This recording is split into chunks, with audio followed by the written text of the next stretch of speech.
Celui qui a des oreilles pour entendre, qu'il entende ce que l'Esprit dit aux églises. Apocalypse chapitre 2 verset 7. Mon frère, ma sœur, ces paroles ne sont pas seulement adressées aux croyants d'hier, elles résonnent encore aujourd'hui pour toi. Le Saint-Esprit parle. Parfois sa voix est douce comme un murmure. Parfois, elle frappe comme un éclair dans la nuit. Mais toujours elle appelle à la vie, à la repentance, à la transformation.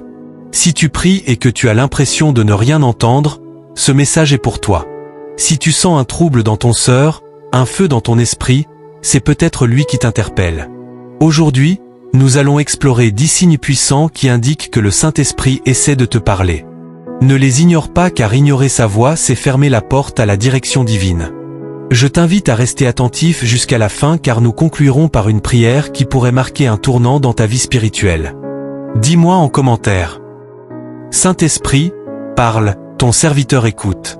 Et pendant que tu es là, abonne-toi à Lumière du Royaume, active la cloche et aime cette vidéo pour que ce message de vie touche le plus grand nombre. Aujourd'hui, prépare-toi car ce que tu vas entendre pourrait changer ta marche avec Dieu pour toujours. Depuis les premiers jours de Église, le Saint-Esprit est le guide, le consolateur et le révélateur de la vérité. Jésus lui-même a promis à ses disciples, mais le consolateur, l'Esprit Saint que le Père enverra en mon nom, vous enseignera toutes choses et vous rappellera tout ce que je vous ai dit. Jean chapitre 14. Verset 26.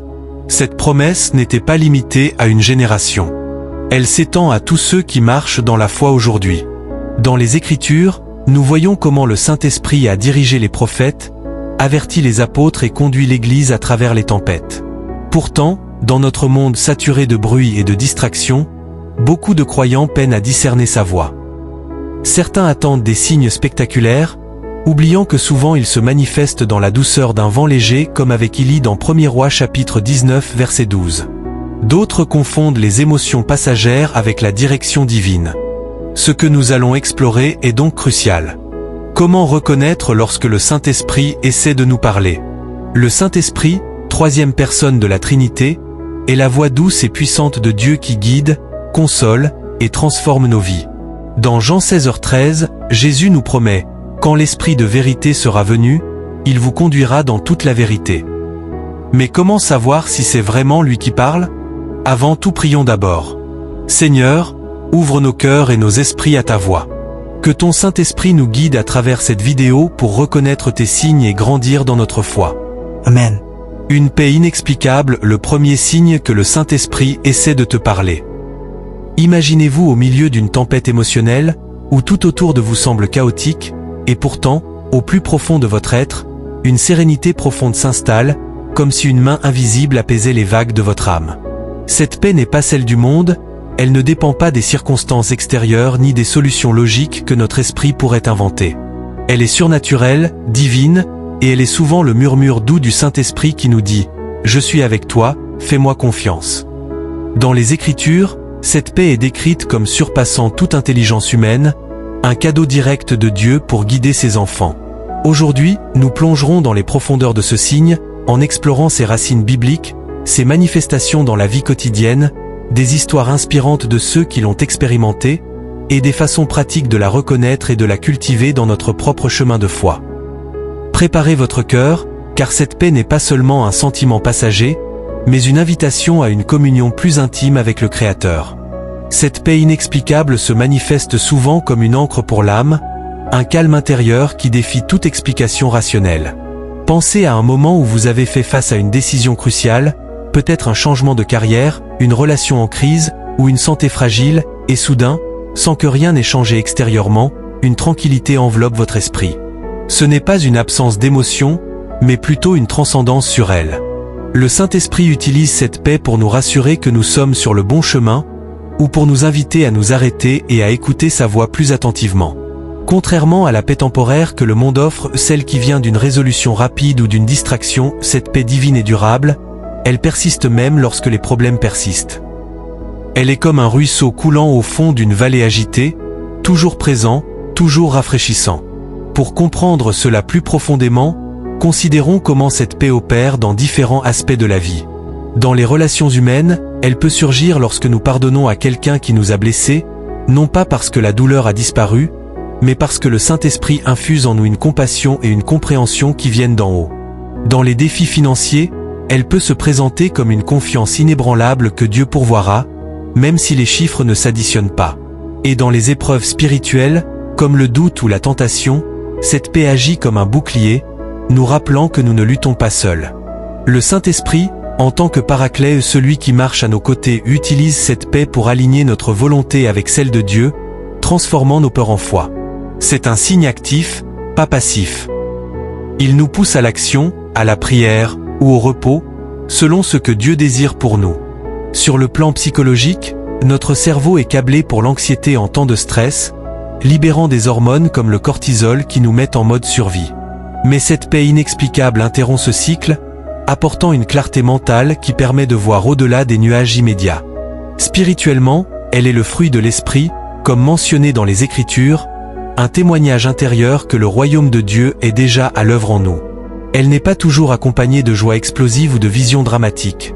Souvent, elle est subtile, comme un vent léger qui effleure l'âme, nous invitant à une dépendance plus profonde envers Dieu plutôt que sur nos propres forces. Partageons des histoires réelles de personnes qui ont expérimenté cette paix inexplicable. Prenons l'exemple d'une femme nommée Sarah, qui faisait face à un diagnostic de cancer avancé. Les médecins lui donnaient peu d'espoir, et sa famille était dévastée. Pourtant, au milieu des traitements épuisants, Sarah ressentit une paix profonde qui la surprit elle-même. Elle décrit cela comme une couverture chaude enveloppant son âme, lui permettant de prier pour ses soignants et de partager sa foi avec d'autres patients. Cette paix, dit-elle, venait du Saint-Esprit, la guidant à travers chaque étape, et finalement, elle guérit contre toute attente, attribuant cela à la fidélité de Dieu. Une autre histoire vient d'un homme d'affaires, David, qui était sur le point de signer un contrat lucratif mais ressentit un malaise intérieur. Au lieu de l'ignorer, il pria, et une paix surnaturelle l'envahit lorsqu'il décida de refuser l'offre. Plus tard, il découvrit que l'entreprise était frauduleuse. Cette paix l'avait protégé, un signe clair du Saint-Esprit veillant sur lui. Pensons aussi à des figures historiques comme Corrie ten Boom, survivante des camps de concentration nazis. Dans son livre, elle raconte comment, même dans l'horreur, une paix divine l'aidait à pardonner à ses bourreaux et à continuer son ministère. Ces témoignages montrent que cette paix n'est pas réservée aux moments ordinaires, elle brille le plus dans les ténèbres. Une conviction intérieure, le deuxième signe que le Saint-Esprit essaie de te parler. Votre cœur, cette voix intérieure qui vous pousse à réfléchir sur vos actions, à corriger votre chemin ou à embrasser une vérité plus grande. Cette conviction n'est pas une simple culpabilité passagère ou une autocritique. Elle est une intervention divine, un appel doux mais ferme du Saint-Esprit qui cherche à nous aligner avec la volonté de Dieu. Elle agit comme une boussole spirituelle, nous alertant sur le péché, nous guidant vers la justice et nous rappelant le jugement à venir. Dans les Écritures, Jésus décrit le Saint-Esprit comme celui qui convaincra le monde de péché, de justice et de jugement. Aujourd'hui, nous explorons en profondeur cette conviction intérieure, en examinant ses origines bibliques, ses manifestations variées dans la vie quotidienne, des témoignages émouvants de ceux qui l'ont suivi, et des conseils pratiques pour la discerner et y répondre.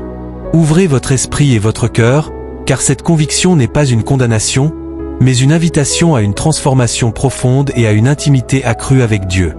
D'urgence spirituelle, un appel intérieur qui transcende nos justifications personnelles. Imaginez-vous en train de prendre une décision qui semble logique sur le papier, mais qui provoque une agitation inexplicable dans votre esprit. C'est là que le Saint-Esprit pourrait être à l'œuvre, vous invitant à reconsidérer vos choix à la lumière de la vérité divine. Contrairement à la culpabilité humaine, qui peut être destructrice et paralysante, cette conviction est constructive. Elle vise à nous restaurer, à nous purifier et à nous propulser vers une meilleure version de nous-mêmes. Elle peut surgir dans des moments anodins, comme un mensonge blanc qui vous pèse soudainement, ou dans des tournants majeurs, comme une relation toxique que vous devez quitter. Pour saisir pleinement cette dynamique, examinons comment elle opère dans divers domaines de la vie. Dans le domaine moral, elle nous confronte au péché, nous faisant réaliser que nos actions blessent non seulement les autres, mais aussi notre relation avec Dieu. Par exemple, une impulsion à demander pardon après une dispute n'est pas toujours issue de la raison. Souvent, c'est le Saint-Esprit qui nous pousse à la réconciliation. Sur le plan spirituel, cette conviction peut éveiller une soif de vérité, nous incitant à questionner nos croyances superficielles et à plonger plus profondément dans la parole de Dieu. Elle agit aussi comme un garde-fou contre les tentations, créant un sentiment d'avertissement avant que nous ne tombions dans l'erreur. Le Saint-Esprit, en tant que défenseur et guide, utilise cette conviction pour nous protéger des pièges du monde, transformant nos faiblesses en opportunités de croissance. Notre conscience est influencée par de multiples facteurs: éducation, culture, expérience passée, mais la conviction du Saint-Esprit la transcende, apportant une clarté divine qui coupe à travers le bruit. Elle peut se manifester par des pensées récurrentes, un sentiment de lourdeur, ou même une joie anticipée à l'idée de l'obéissance. Spirituellement, elle est liée au fruit de l'esprit, favorisant l'autodiscipline et la piété. Elle n'est pas toujours immédiate. Parfois, elle grandit progressivement, comme une graine plantée qui pousse jusqu'à ce que nous ne puissions plus l'ignorer. Cette conviction nous rappelle que Dieu ne nous laisse pas dans l'ignorance. Il nous parle activement pour nous conduire vers la plénitude. Considérons l'expérience d'un jeune homme nommé Marc, qui vivait une vie de débauche jusqu'à ce qu'une conviction intérieure l'envahisse lors d'une soirée. Sans raison apparente, il ressentit un poids écrasant sur son âme, le poussant à quitter la fête et à chercher Dieu. Cette nuit-là, il pria pour la première fois sincèrement, et sa vie changea radicalement. Il devint pasteur, attribuant tout à cette conviction du Saint-Esprit. Une autre anecdote vient d'une femme d'affaires, Élise, qui était tentée de frauder dans une transaction. Une conviction persistante la tourmenta, la forçant à reconsidérer ses actions. En choisissant l'honnêteté, elle perdit l'affaire mais gagna une paix profonde, et plus tard, des opportunités bien meilleures se présentèrent. Historiquement, pensons à John Wesley, fondateur du méthodisme, qui expérimenta une conviction intense lors d'une réunion, menant à son cœur étrangement réchauffé et à un ministère mondial. Partagez votre témoignage dans les commentaires. Quand avez-vous suivi une telle conviction? Une direction claire dans la prière, le troisième signe que le Saint-Esprit essaie de te parler. Avez-vous déjà prié, peut-être dans un moment de confusion ou de doute, et soudain ressenti une clarté, une réponse ou une idée précise qui semblait venir de nulle part? Cette expérience n'est pas un hasard. C'est souvent le Saint-Esprit qui guide vos prières, apportant des réponses, des révélations ou une orientation spécifique pour votre chemin. Dans les Écritures, nous voyons que le Saint-Esprit intercède pour nous, traduisant nos soupirs inexprimables en prières alignées avec la volonté de Dieu. Cette direction claire dans la prière est comme une lumière qui perce l'obscurité, un signe que Dieu parle directement à votre cœur. Au cours de ces 3 heures, nous plongerons dans la beauté de ce signe, en explorant ses fondements bibliques, ses manifestations dans la vie quotidienne, des témoignages inspirants, et des moyens pratiques pour le reconnaître et l'accueillir. Une direction claire dans la prière se manifeste souvent comme une révélation soudaine, une idée précise, ou une assurance intérieure qui émerge pendant ou après un moment de prière. Ce n'est pas une vague intuition, mais une guidance spécifique qui apporte de la clarté à une situation confuse. Imaginez-vous agenouillé, cherchant des réponses sur une décision importante, peut-être un déménagement, une relation, ou une vocation, et soudain, une pensée claire s'impose, vous indiquant la prochaine étape. Cette direction peut se présenter comme une parole intérieure, une image mentale, ou même une conviction profonde sur ce qu'il faut faire ou éviter. Elle est l'œuvre du Saint-Esprit, qui, selon Romains 8, 26, nous aide dans notre faiblesse en intercédant pour nous avec des soupirs inexprimables. Dans la vie quotidienne, cette direction peut prendre plusieurs formes. Elle peut être une réponse directe à une question que vous avez posée à Dieu, comme une confirmation de choisir un chemin plutôt qu'un autre. Par exemple, vous priez pour savoir si vous devez accepter un nouvel emploi, et pendant votre prière, une pensée claire vous pousse à refuser, accompagnée d'une paix inexplicable. Parfois, cette direction vient sous forme d'une inspiration créative, comme une solution à un problème complexe, ou d'un verset biblique qui surgit dans votre esprit et s'applique parfaitement à votre situation. Contrairement à nos propres pensées, souvent embrouillées par l'émotion ou l'incertitude, cette direction porte la marque de la vérité divine. Elle est stable, alignée avec les Écritures, et souvent confirmée par des circonstances ultérieures. Sur le plan spirituel, cette direction est une manifestation de la communion intime avec Dieu. La prière n'est pas un monologue, mais un dialogue où le Saint-Esprit joue un rôle actif, nous enseignant à prier selon la volonté de Dieu. Psychologiquement, elle peut contrer notre tendance à l'anxiété ou à l'indécision, offrant une clarté qui apaise l'esprit. Ce signe n'est pas réservé aux moments de crise. Il peut aussi guider les décisions quotidiennes, comme choisir de tendre la main à quelqu'un ou de consacrer du temps à une cause spirituelle. Le Saint-Esprit utilise la prière comme un canal privilégié pour nous parler, transformant nos moments de recueillement en rencontres divines. Partageons des histoires vécues. Prenons l'exemple de Claire, une jeune femme qui priait pour savoir si elle devait poursuivre une relation amoureuse. Pendant une prière, un verset précis, « Ne vous mettez pas avec les incroyants sous un joug étranger » 2 Corinthiens 6h14. Lui vint à l'esprit, accompagné d'une clarté sur la nécessité de rompre. Bien que difficile, cette décision la mena à une paix durable et à une relation future plus alignée avec sa foi. Un autre témoignage concerne Samuel, un père de famille confronté à une décision de déménagement. En priant, il reçut une image mentale d'une maison spécifique dans une ville précise. Sceptique, il chercha et trouva exactement cette maison, confirmant que le Saint-Esprit l'avait guidé. Historiquement, pensons à George Muller, qui gérait des orphelinats par la foi. Il relatait comment, dans la prière, il recevait des directions précises sur les besoins financiers, souvent confirmés par des provisions miraculeuses. Partagez-nous votre témoignage marquant dans le commentaire. Une soif de la parole de Dieu, le 4e signe que le Saint-Esprit essaie de te parler. Avez-vous déjà ressenti un désir soudain et inexplicable de plonger dans la Bible, de méditer sur un verset, ou de comprendre plus profondément les vérités divines? Ce n'est pas une simple curiosité intellectuelle ou une habitude religieuse. C'est une soif spirituelle, un élan intérieur suscité par le Saint-Esprit qui nous attire vers les Écritures comme une source d'eau vive. Dans Jean 14h26, Jésus promet que le Saint-Esprit nous enseignera toutes choses et nous rappellera ses paroles.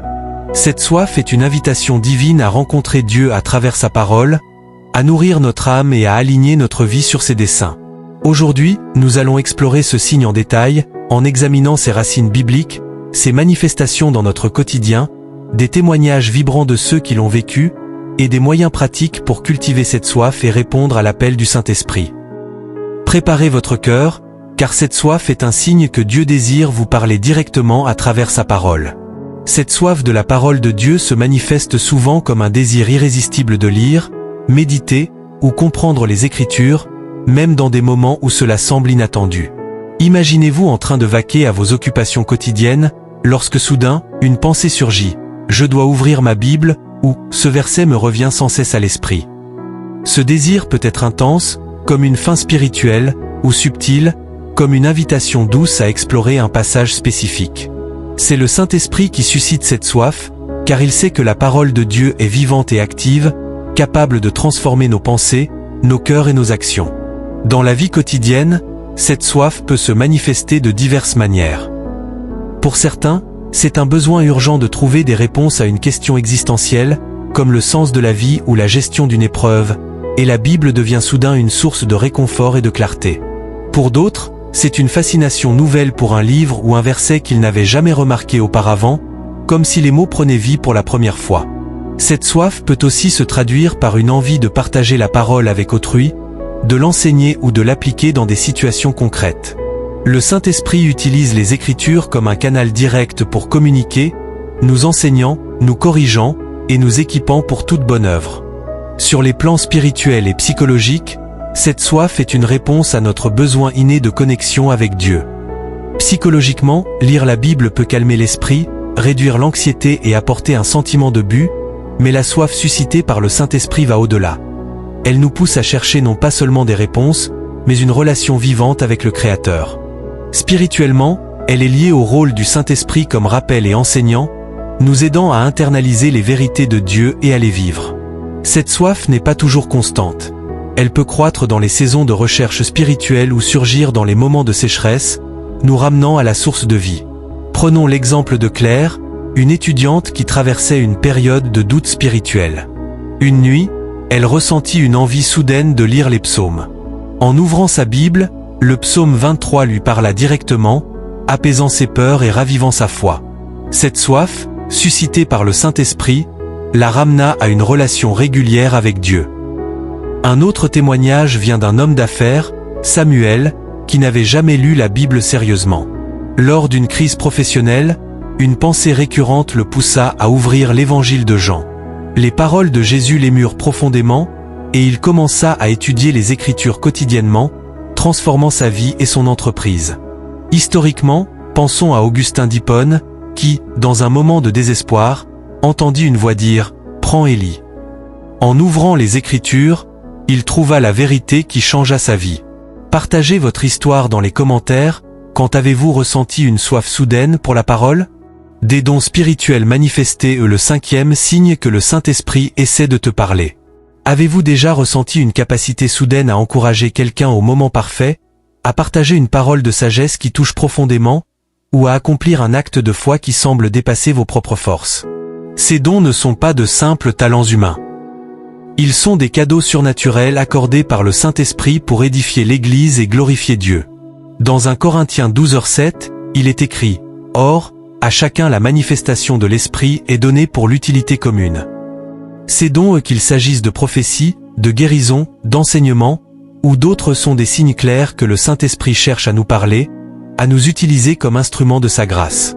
Aujourd'hui, nous plongerons dans ce signe puissant, en explorant ses fondations bibliques, ses manifestations variées dans la vie quotidienne, des témoignages inspirants de ceux qui ont vu ces dons à l'œuvre, et des moyens pratiques pour les reconnaître et les exercer avec humilité. Préparez votre cœur, car les dons spirituels sont une invitation à participer activement à l'œuvre de Dieu dans le monde. La manifestation des dons spirituels se présente souvent comme une capacité ou une impulsion surnaturelle à accomplir une œuvre spécifique pour Dieu, au-delà de nos compétences naturelles. Imaginez-vous dans une situation où vous ressentez une urgence intérieure à prier pour la guérison de quelqu'un, et cette prière conduit à une amélioration inattendue.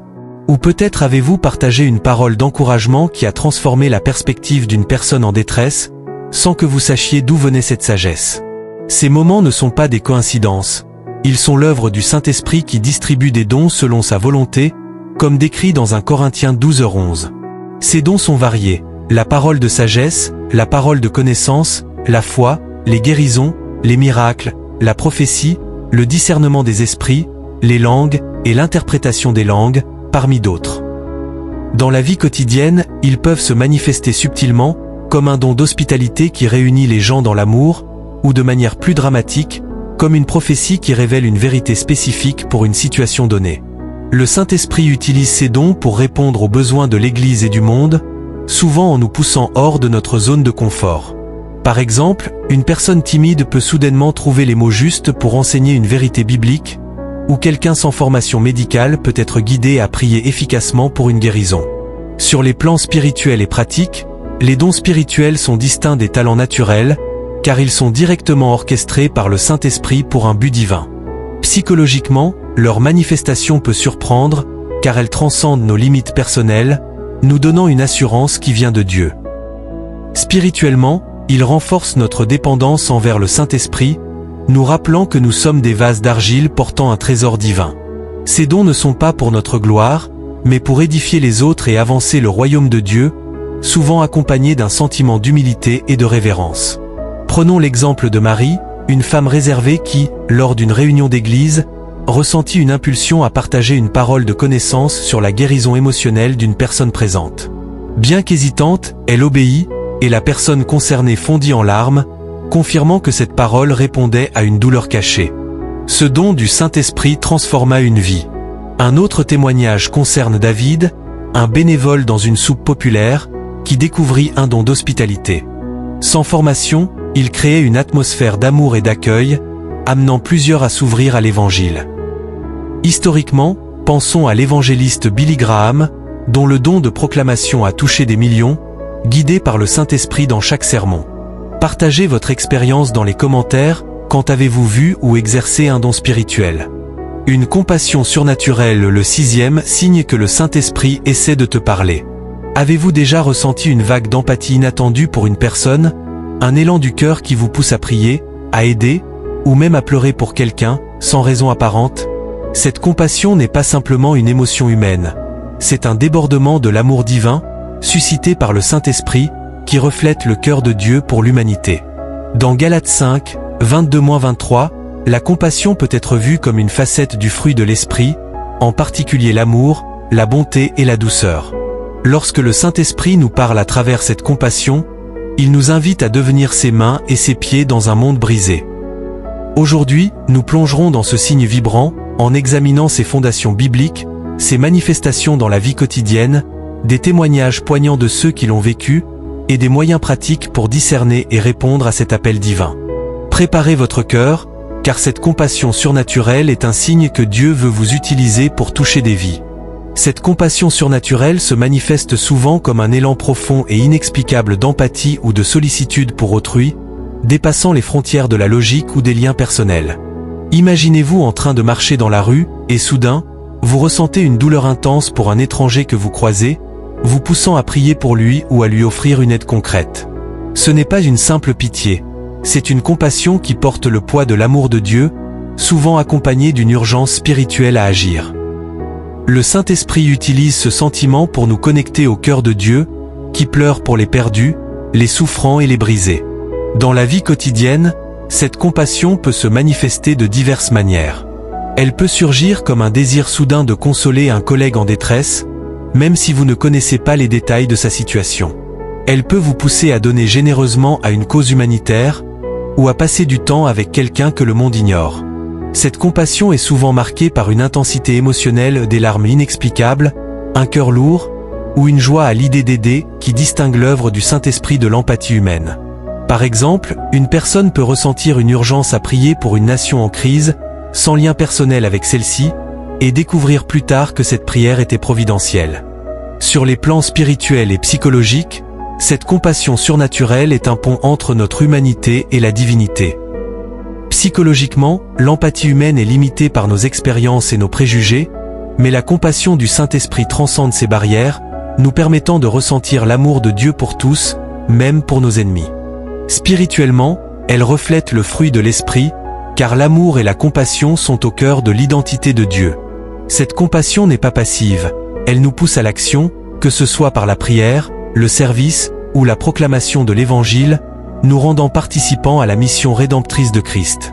Prenons l'exemple de Sophie, une enseignante qui, en passant devant un sans-abri, ressentit une compassion si intense qu'elle s'arrêta pour lui parler et prier avec lui. Ce moment, dirigé par le Saint-Esprit, transforma la vie de cet homme, qui retrouva espoir et soutien. Sophie attribue cette compassion à une impulsion divine, bien au-delà de son inclination naturelle. Un autre témoignage concerne Paul, un homme d'affaires qui, lors d'une réunion, fut submergé par une compassion inexplicable pour un collègue en difficulté. Il pria pour lui en silence, et plus tard, ce collègue partagea qu'il avait senti une paix soudaine ce jour-là. Historiquement, pensons à Mère Teresa, dont la compassion surnaturelle pour les pauvres, guidée par le Saint-Esprit, l'a menée à un ministère mondial d'amour. Partagez votre histoire dans les commentaires. Quand avez-vous ressenti une compassion qui semblait surnaturelle? Des rêves ou visions ou le 7e signe que le Saint-Esprit essaie de te parler. Avez-vous déjà eu un rêve si vif qu'il semblait porter un message profond, ou une image mentale soudaine qui vous a guidé dans une décision cruciale? Ces expériences ne sont pas de simples produits de l'imagination. Elles peuvent être des communications directes du Saint-Esprit, des moments où Dieu parle à travers des images, des impressions ou des scénarios pour révéler sa volonté. Dans Joël 2h28, il est prophétisé: « Je répandrai mon esprit sur toute chair. Vos fils et vos filles prophétiseront, vos vieillards auront des songes, et vos jeunes gens des visions. » Ces rêves et visions sont des signes que le Saint-Esprit cherche à nous guider, nous avertir ou nous encourager. Aujourd'hui, nous plongerons dans ce signe captivant, en examinant ses racines bibliques, ses manifestations dans la vie quotidienne, des témoignages émouvants de ceux qui ont été touchés par ces expériences, et des moyens pratiques pour discerner et répondre à ces messages divins. Préparez votre cœur, car les rêves et les visions sont une invitation à écouter la voix de Dieu d'une manière unique et profonde. Les rêves et les visions, lorsqu'ils sont inspirés par le Saint-Esprit, se présentent comme des expériences spirituelles marquantes qui transcendent les processus mentaux ordinaires. Un rêve inspiré peut être d'une clarté saisissante, porteur d'un message qui résonne avec une vérité biblique ou une direction spécifique. Une vision, quant à elle, peut survenir à l'état éveillé, une image mentale soudaine, un aperçu spirituel ou une impression puissante qui guide nos pensées ou nos actions. Ces expériences ne sont pas des fantasmes aléatoires. Elles portent souvent une autorité divine, accompagnée d'un sentiment de révérence ou de confirmation intérieure. Dans la vie quotidienne, ces rêves et visions peuvent se manifester de diverses manières. Par exemple, Un rêve peut avertir d'un danger imminent, comme un accident évité après une image nocturne claire. Une vision peut survenir pendant la prière, offrant une direction pour une décision importante, comme choisir un ministère ou déménager dans une nouvelle ville. Le Saint-Esprit utilise ces moyens pour contourner nos filtres rationnels, parlant directement à notre esprit, surtout dans des moments où nous sommes réceptifs, comme pendant le sommeil ou la méditation. Ces expériences peuvent aussi être symboliques, nécessitant un discernement pour comprendre leur signification, ou directes, offrant une instruction claire. Sur les plans spirituels et psychologiques, les rêves et les visions touchent à la fois notre subconscient et notre esprit. Psychologiquement, les rêves ordinaires reflètent souvent nos pensées ou nos émotions, mais ceux inspirés par le Saint-Esprit se distinguent par leur clarté, leur pertinence spirituelle et leur impact durable. Spirituellement, ils sont une manifestation de la promesse de Joël, où le Saint-Esprit transcende les barrières humaines pour communiquer. Ces expériences ne sont pas réservées à une élite spirituelle. Elles sont accessibles à tous ceux qui cherchent Dieu avec un cœur ouvert. Cependant, elles exigent humilité et discernement pour éviter les interprétations erronées. Teuki rêva d'un orphelinat dans un pays lointain. Dans son rêve, elle voyait des enfants qu'elle aidait, et ce message persista. En priant, elle ressentit une confirmation du Saint-Esprit et partit en mission, où elle trouva exactement l'orphelinat vu en rêve, transformant sa vie et celle des enfants. Un autre témoignage concerne Paul, un homme d'affaires, qui reçut une vision pendant la prière. Une image d'une réunion où il partageait sa foi avec ses collègues. Bien que nerveux, il organisa cette réunion, et plusieurs collègues s'ouvrirent à l'Évangile. Historiquement, pensons à Constantin, qui vit une vision d'une croix dans le ciel avec les mots « Par ce signe, tu vaincras », le menant à embrasser le christianisme.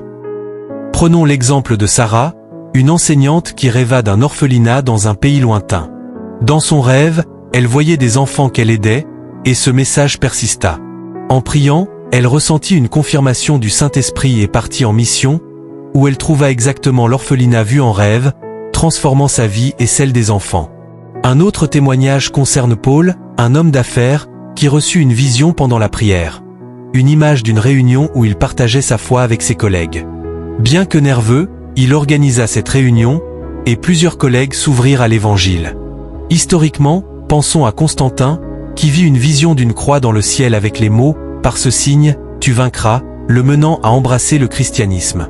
Partagez votre histoire dans les commentaires. Avez-vous reçu un rêve ou une vision qui vous a guidé? Une force dans les épreuves. Le 8e signe que le Saint-Esprit essaie de te parler. Ayant perdu son emploi pendant une crise économique. Alors que le désespoir menaçait, il trouva la force de prier et de chercher de nouvelles opportunités, guidé par une assurance intérieure.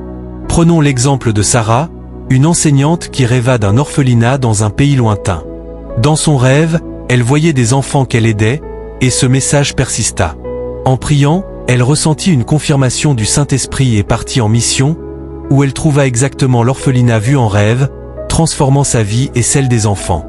Un autre témoignage concerne Paul, un homme d'affaires, qui reçut une vision pendant la prière. Une image d'une réunion où il partageait sa foi avec ses collègues. Bien que nerveux, il organisa cette réunion, et plusieurs collègues s'ouvrirent à l'Évangile. Historiquement, pensons à Constantin, qui vit une vision d'une croix dans le ciel avec les mots « Par ce signe, tu vaincras », le menant à embrasser le christianisme. Partagez votre histoire dans les commentaires. Avez-vous reçu un rêve ou une vision qui vous a guidé? Une force dans les épreuves. Le 8e signe que le Saint-Esprit essaie de te parler. Ayant perdu son emploi pendant une crise économique. Alors que le désespoir menaçait, il trouva la force de prier et de chercher de nouvelles opportunités, guidé par une assurance intérieure. Un autre témoignage concerne Paul, un homme d'affaires, qui reçut une vision pendant la prière. Une image d'une réunion où il partageait sa foi avec ses collègues. Bien que nerveux, il organisa cette réunion, et plusieurs collègues s'ouvrirent à l'Évangile. Historiquement, pensons à Constantin, qui vit une vision d'une croix dans le ciel avec les mots « Par ce signe, tu vaincras », le menant à embrasser le christianisme. Prenons l'exemple de Sarah, une enseignante qui rêva d'un orphelinat dans un pays lointain. Dans son rêve, elle voyait des enfants qu'elle aidait, et ce message persista. En priant, elle ressentit une confirmation du Saint-Esprit et partit en mission, où elle trouva exactement l'orphelinat vu en rêve, transformant sa vie et celle des enfants. Un autre témoignage concerne Paul, un homme d'affaires, qui reçut une vision pendant la prière. Une image d'une réunion où il partageait sa foi avec ses collègues. Bien que nerveux, il organisa cette réunion, et plusieurs collègues s'ouvrirent à l'Évangile. Historiquement, pensons à Constantin, qui vit une vision d'une croix dans le ciel avec les mots « Par ce signe, tu vaincras », le menant à embrasser le christianisme. Partagez votre histoire dans les commentaires. Avez-vous reçu un rêve ou une vision qui vous a guidé? Une force dans les épreuves. Le 8e signe que le Saint-Esprit essaie de te parler. Ayant perdu son emploi pendant une crise économique. Alors que le désespoir menaçait, il trouva la force de prier et de chercher de nouvelles opportunités, guidé par une assurance intérieure. Peu après, il décrocha un poste inattendu, qu'il considéra comme une provision divine. Historiquement, pensons à Corrie ten Boom, qui, dans les camps nazis, trouva la force de pardonner et de partager l'Évangile, soutenu par le Saint-Esprit dans des conditions inhumaines. Partageons des histoires vibrantes. Prenons l'exemple de Rachel, une femme diagnostiquée avec une maladie chronique. Malgré la douleur et l'incertitude, elle ressentait une force intérieure pour continuer à servir dans son église, inspirant d'autres par sa foi inébranlable. Elle attribuait cette résilience au Saint-Esprit, qui la soutenait chaque jour. Un autre témoignage concerne Jean, un homme ayant perdu son emploi pendant une crise économique. Alors que le désespoir menaçait, il trouva la force de prier et de chercher de nouvelles opportunités, guidé par une assurance intérieure. Peu après, il décrocha un poste inattendu, qu'il considéra comme une provision divine. Historiquement, pensons à Corrie ten Boom, qui, dans les camps nazis, trouva la force de pardonner et de partager l'Évangile, soutenu par le Saint-Esprit dans des conditions inhumaines. Partagez votre témoignage dans les commentaires. Quand avez-vous ressenti une force surnaturelle dans une épreuve? Avez-vous déjà ressenti une connexion inexplicable avec d'autres chrétiens? Une harmonie spirituelle qui transcende les différences personnelles, culturelles ou sociales?